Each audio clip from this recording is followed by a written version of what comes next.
ముందుగా ఈరోజు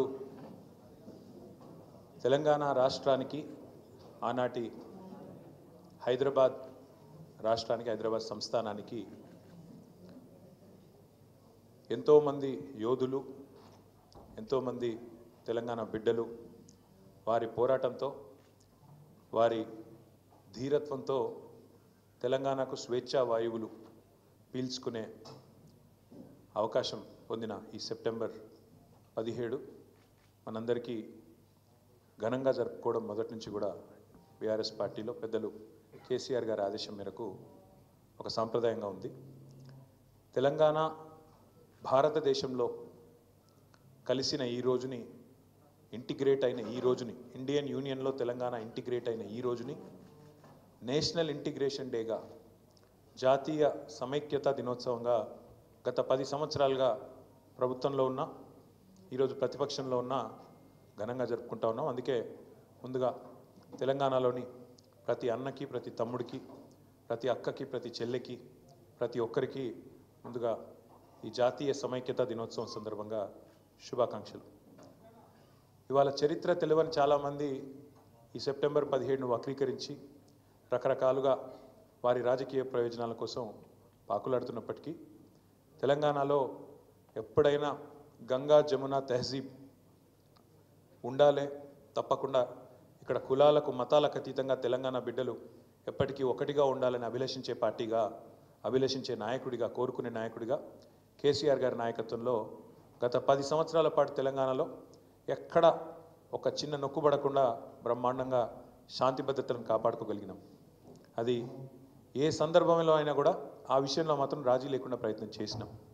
అందుకే ఇవాళ ఇప్పుడున్న ముఖ్యమంత్రి గారికి రేవంత్ రెడ్డికి ఒకటే మాట చెప్పేది, మీరు మాట్లాడే మాటలు నిన్న కూడా మీరు చేసిన వ్యాఖ్యలు సందర్భం లేకుండా మాట్లాడిన పనికిమాలిన మాటలు ఏవైతున్నాయో వాటిని తెలంగాణ సమాజం మొత్తం కూడా అసహించుకుంటా ఉన్నది. నోరు ఉంది కదా, నోరు ఉన్నది కాబట్టి ఏదో ఒకటి చేసి కేసీఆర్ గారిని దూషించడమే ఒక పనిగా పెట్టుకొని మీరు గత 9 నెలలు టైంపాస్ చేసుకుంటూ కాలం నెట్టుకొస్తున్న విషయాన్ని కూడా ప్రజలు గమనిస్తూ ఉన్నారు. చేతనైతే మీరు ఇచ్చిన వాగ్దానాలు అమలు చేయండి. 420 అడ్డగోలు హామీలు ఏదైతే ఇచ్చినారో అమలు చేయండి. చేతనైతే మేము ఇచ్చినట్టు కరెంటు సరిగ్గా అందించండి. చేతనైతే మేము చేసినట్టు వ్యవసాయ విస్తరణలో భాగంగా వ్యవసాయ స్థిరీకరణలో భాగంగా రైతు బంధు ఇవ్వండి. కేసీఆర్ 10,000 ఇస్తున్నాడు, నేను 15,000 ఇస్తా అని డైలాగులు కొట్టడం కాదు, చేసి చూపెట్టండి. ఇంకా 14 రోజులు మిగిలింది. ఈ వానాకాలంలో 14 రోజులు మాత్రమే మిగిలింది ఈ పంటకి. మరి ఇప్పటికైనా చేతనైతే దమ్ముంటే రైతు భరోసా అయ్యి ఇచ్చిన మాట నిలుపుకో. 15,000 రూపాయల చొప్పున ప్రతి ఎకరానికి ఇస్తా అని చెప్పినావు, ఇచ్చి చూపెట్టు. చేతనైతే మా ఆడబిడ్డలకు ఇచ్చిన హామీ 2,500 రూపాయలు నెలకి ఇస్తానన్నావు, ఇచ్చి చూపెట్టు. చేతనైతే మా పెద్ద మనుషులకు హామీ ఇచ్చినావు, 2,000 పెన్షన్ కాదు 4,000 ఇస్తా. కేసీఆర్ అవ్వకో తాతకో ఇస్తున్నాడు, నేను ఇద్దరికి ఇస్తా. ప్రభుత్వ ఉద్యోగుల తల్లిదండ్రులకు కూడా ఇస్తా పెన్షన్ అని చెప్పినావు కదా, చేతనైతే చేసి చూపెట్టు. మా తమ్ముళ్ళు మా చెల్లెలు ఎదురు చూస్తూ ఉన్నారు. 2 లక్షల ఉద్యోగాలు మొదటి సంవత్సరంలో ఇస్తానని చెప్పిన అశోక్ నగర్కి పోయి అక్కడ డైలాగులు కొడుతూ పోజులు కొడుతూ రాహుల్ గాంధీ రేవంత్ రెడ్డి ఇద్దరు చెప్పిన మాట ఎప్పుడు మరి 9 నెలలు అయింది, 10వ నెలలో పడ్డది. సంవత్సరం లోపల 2 లక్షల ఉద్యోగాలు అన్నారు, ఇప్పటి వరకు ఒక్క ఉద్యోగం ఇవ్వలేదు అని ఎదురు చూస్తున్న మా తమ్ముళ్లకు మా చెల్లెళ్లకు చేతనైతే నోటిఫికేషన్లు ఇచ్చి పరిపాలనలో నీ సత్తా అయిందో చూపెట్టు. హైదరాబాద్ అతలాకుతలం అవుతున్నది. ఒకవైపు పత్రికలు రాస్తా ఉన్నాయి. ఆంధ్రజ్యోతి పత్రిక రాసింది మొన్న 28 రోజుల్లో 30 మర్డర్లు అని. ఈనాడు పత్రిక రాసింది ఈ నగరానికి ఏమైంది అని. చేతనైతే తెలివి ఉంటే హోంమంత్రిని పెట్టు, శాంతి భద్రతలను అదుపులోకి తీసుకొని రా. ఇవాళ ఆంధ్రజ్యోతి పత్రిక రాసింది, అవకాశం ఉంటే చూసుకో. పోలీస్ బండ్లల్లో కనీసం డీజిల్ పోస్తలేరని రాస్తున్నారు. గోదావరి ఖన్లో పోలీస్ బండ్లలో డీజిల్ పోయకపోతే బండ్లు పక్కకు పెట్టినారు. పెట్రోల్ బంకులలో మేము పోయాం బిల్లు లేకపోతే 9 నెలల నుంచి అని వాళ్ళు నిరసన వ్యక్తం చేస్తూ ఉన్నారు. ఇంకోవైపు పాఠశాలల్లో చాక్ పీసులు లేవు. చాక్ పీసులు కొనేందుకు అవకాశం లేక పాఠశాలల్లో ఉపాధ్యాయులు పాఠశాలల్లో అక్కడ ఉండే పిల్లలు బాధపడుతూ ఉన్నారు. మరొక వైపు గ్రామాలలో సర్పంచులు బాధపడుతూ ఉన్నారు. మాజీ సర్పంచులు మాకు రావాల్సిన బిల్లులు సంవత్సర కాలంగా పెండింగ్లో ఉన్నాయి, వెంటనే ఇవ్వండి కొత్త సర్పంచులు వచ్చే లోపల అని వాళ్ళు బాధపడుతూ ఉన్నారు. ఎంతసేపు కేసీఆర్ గారి మీద నోరు బారేసుకోవడం, నోటికొచ్చిన బూతులు తిట్టడం, పరుష పదజాలం వాడడం, పనికి మాలిన అవాస్తవాలను ప్రచారం చేయడం.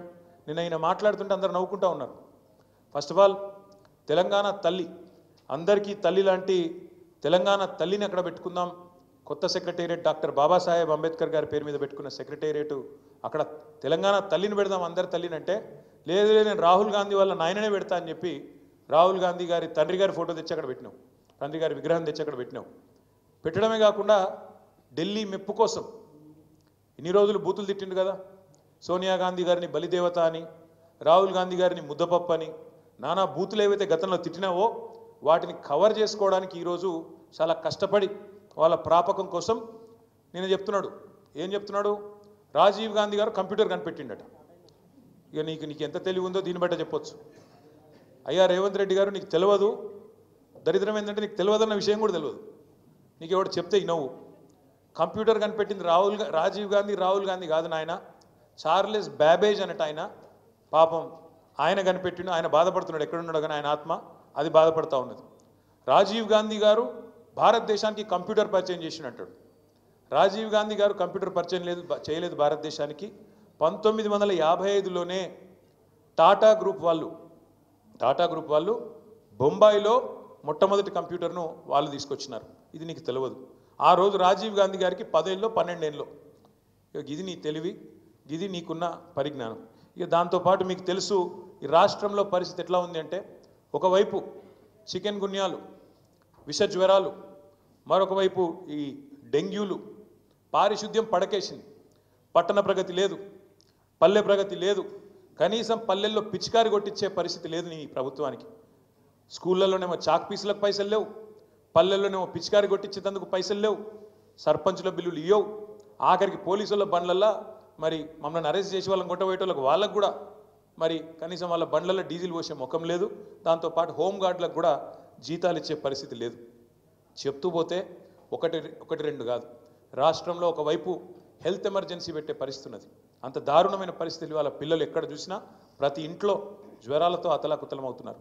ఇవన్నీ ఒకవైపు ఉంటే పాలనను పక్కన పెట్టి కేవలం కేసీఆర్ను, బీఆర్ఎస్ పార్టీని తెల్లారి లేస్తే తిట్టడమే ఒక పనిగా పెట్టుకొని ఒక పనికిమాలిన పాలన నడుపుతున్న రేవంత్ రెడ్డి గారికి ఇవాళ ప్రజాపాలనా దినోత్సవం జరుపుతూ ఉన్నాడు. అందుకే ఇవన్నీ చెప్తా ఉన్నాడు. ఈ సెప్టెంబర్ 17ను ప్రజాపాలనా దినోత్సవం అంటున్నాడు. ఈ రాష్ట్రంలో ఇంతవరకు పాలన అనేదే లేదు, ఆలన లేదు, పాలన లేదు. గురుకులాల్లో పిల్లలు అవస్థలు పడతా ఉన్నారు విషాహారం తింటూ. గురుకులాల్లో పిల్లల మీద అఘాయిత్యాలు జరుగుతూ ఉన్నాయి. గురుకుల టీచర్లను 2500 మందిని తీసి పక్కన పెట్టేసినారు సడన్గా, ఆకస్మికంగా. ఇట్లాంటి పరిస్థితి ఉంటే ప్రజాపాలన పేట డైవర్షన్ గేమ్లు ఆడుతున్న రేవంత్ రెడ్డి గారు పరిపాలన మీద దృష్టి పెట్టు, పరిపాలన చెయ్యి, ప్రజలకిచ్చిన హామీలు నెరవేర్చు. అందుకే ఇవాళ మేము మా పార్టీ తరఫున రాష్ట్ర ప్రభుత్వానికి, ముఖ్యంగా ముఖ్యమంత్రి రేవంత్ రెడ్డికి చెప్పేది ఏమంటే, ఇకనైనా ఈ 10వ నెల నుంచి అయినా పరిపాలన మీద దృష్టి పెట్టి ముందుకు పోండి. తప్పకుండా ప్రధాన ప్రతిపక్షంగా మేము ఎప్పటికప్పుడు ప్రజా సమస్యల్ని మీ దృష్టికి తీసుకొస్తూనే ఉంటాం, మిమ్మల్ని ఎండగడుతూనే ఉంటాం. ప్రజాక్షేత్రంలో ప్రజా ఉద్యమాలు నిర్మించి తప్పకుండా ఉద్యమిస్తూ మీరు ఇచ్చిన 420 హామీలు అమలు చేసేదాకా మీ అంతు చూస్తాం, మీ ఎంబడబడతామనే మాట కూడా తెలియజేస్తూ, నిన్న నువ్వేదైతే తప్పు చేసినావో, తెలంగాణను అవమానిస్తూ, తెలంగాణ ఆత్మను అగౌరవపరుస్తూ, తెలంగాణ తల్లి ఎక్కడైతే కొలువు ఉండాలనో అమరజ్యోతి మధ్యన అంబేద్కర్ సచివాలయం నడుమ తెలంగాణ భవిష్యత్ తరాలకు, భవిష్యత్ పాలకులకు కూడా స్ఫూర్తిగా ఉండాల్సిన ఆ స్థలంలో ఎక్కడైతే తెలంగాణ తల్లి కొలువు తీరాలో అక్కడ నువ్వు రాహుల్ గాంధీ గారి తండ్రిని పెట్టినావు. తప్పకుండా మళ్ళీ చెప్తా ఉన్నా, సకల మర్యాదలతో మేము మళ్ళీ ప్రభుత్వంలోకి వచ్చిన మరుక్షణమే సకల మర్యాదలతో ఆ విగ్రహాన్ని అక్కడి నుంచి తిరిగి నీ గాంధీ భవన్కు పంపిస్తాం. అంతగానం ప్రేమ ఉంటే జూబ్లీహిల్స్లో ఇంట్లో పెట్టుకో, లేదా ఇంకో కాడ పెట్టుకో, కానీ అక్కడ మాత్రం ఖచ్చితంగా తెలంగాణ తల్లి ఉంటుంది. ఇది జరిగి తీరుతుంది, రాసి పెట్టుకోమని చెప్పి కూడా ఈ నిమజ్జనం రోజు చెబుతూ, తప్పకుండా రాష్ట్రంలో గణేష్ పండుగ జరుపుకుంటున్న మా సోదరులకు, సోదరిమణులకు, ఈ వినాయక నిమజ్జనానికి సహకరిస్తున్న రాష్ట్ర ప్రభుత్వ యంత్రాంగానికి, మా తమ్ముళ్లకు, మా చెల్లెలకు ఎవరైతే గణేష్ నిమజ్జనానికి ఘనంగా ఊరేగింపుగా గణపతి బప్ప మోరియా అంటూ ముందుకు పోతున్నారో వారందరికీ కూడా శుభాకాంక్షలు తెలియజేస్తూ, చివరగా ఈరోజు మా విద్యార్థి నాయకులను కూడా ఎక్కడికక్కడ అరెస్ట్ చేసినారు. ఏమన్నాం మేము? రేవంత్ రెడ్డి చేసిన తప్పుకి, రేవంత్ రెడ్డి చేసిన ద్రోహానికి ఎక్కడికక్కడ తెలంగాణ తల్లి విగ్రహానికి లేదా తెలంగాణ తల్లి పటానికి పాలాభిషేకం చేయమని చెప్పినాం. ఆ కార్యక్రమానికి పోతుంటే ఇలా ఉస్మానియాలో అరెస్టులు, రాష్ట్ర వ్యాప్తంగా మొత్తం అన్ని నియోజకవర్గాల్లో మా విద్యార్థి నాయకులను అరెస్ట్ చేస్తూ ఉన్నారు. పోలీసులు వెంటనే ఈ అత్యుత్సాహాన్ని మానుకొని వెంటనే వారందరినీ కూడా విడుదల చేయాలని చెప్పి శాంతియుతంగా ప్రజాస్వామ్య పద్ధతుల్లో నిరసన చెప్తున్న వాళ్ళ మీద ఈ రకమైన దాడి మంచిది కాదనే విషయాన్ని కూడా వారికి గుర్తు చేస్తూ ధన్యవాదాలు. నమస్కారం.